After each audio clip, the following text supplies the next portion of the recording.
Përderisa Koçani ende po rikuperohet nga tragjedia, qeveria paralajmëroi fazë të re sistematike të mbështetjes për të plagosurit dhe familjet e tyre. Në konferencë për media, zëdhënësja Maria Miteva njoftoi hapjen e linjës telefonike për komunikim të drejt për drejt, që do të startojë më 9 qershor. Linja do të jetë e hapur 24 orë.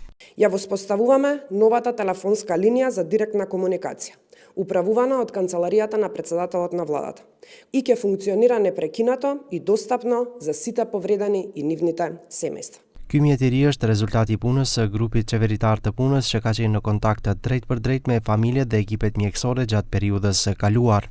Оваа линија нема да биде само контакт, туку жив канал за комуникација, преку кој ќе се одржува дневна, неделна и месечна координација, со редовно информирање и со персонализиран пристап за секој случај.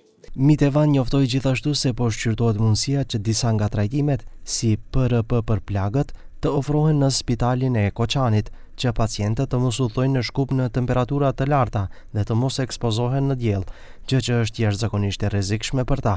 За многу скоро денес ќе објавиме и план како сето ова треба да се реши. Свесни сме дека постојат вакви состојби каде што пациентите и при само изложување на сонце може да имаат било каква дополнителна потреба од грижа. Ќе најдеме начин како тоа да го изменаџираме, да има се поголема грижа од страна на медицинските тимови кон повредените, да не треба тие да се изложуваат, но дозволете. Edhe pse gazetarët pyetën pse nuk ka zyrë fizike në Koçan, Miteva sqaroi se kjo është vetëm faza e parë, grumbullimi të dhënave dhe kërkesave, pas së cilës do të pasojnë hapat e tjerë, përfshirë edhe pikat e mundshme në terren.